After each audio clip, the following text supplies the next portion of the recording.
কিছুদিন আগ পর্যন্ত ছিল পুলিশের চাঁদাবাজি, কাঠ বাণিজ্য। আমরা এগুলোকে ঢাকা শহরে আর ঢুকতে দিব না। ঢাকা শহরে কি আর কাঠ বাণিজ্য চলবে? আর কোন পুলিশি চাঁদাবাজি চলবে? সকলে এই যেখানে কাঠ ব্যবসায়ীদের পাবেন ধরে ধরে গণধুলাই দিবেন। আমরা আমাদের মেহনত শ্রম দিয়ে ইনকাম করে, আমরা আমাদের মাথার ঘাম পায়ে ফেলে ইনকাম করে, আমাদের ইনকামের টাকা দিয়ে সুদের কিস্তি পরিশোধ করতে হয়।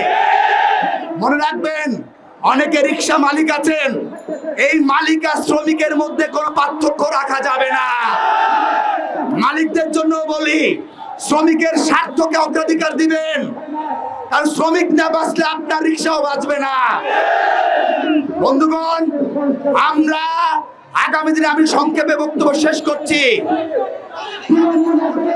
এই ডান পাশে কেউ হট্টগোল করেন না, আস্তে বের করতে দেন, বের করে বেরো দেন।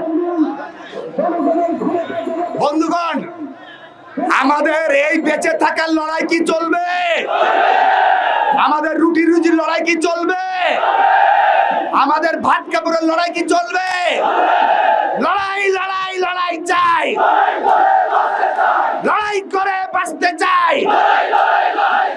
সর্বহারার সংগ্রাম আমরা আন্দোলন করেছিলাম, কিন্তু আজ গণঅভ্যুত্থানের যে চেতনা, সেটাকে পুনরুদ্ধার করা হচ্ছে।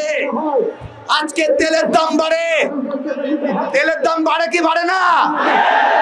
চালের দাম বাড়ে কি বাড়ে না? ডালের দাম বাড়ে কি বাড়ে না? কিন্তু আপনার আমার জীবনের দাম কি বাড়ে? আপনার আমার জীবনের দাম আর আপনার আমার আয় প্রতিদিন কমতে থাকে।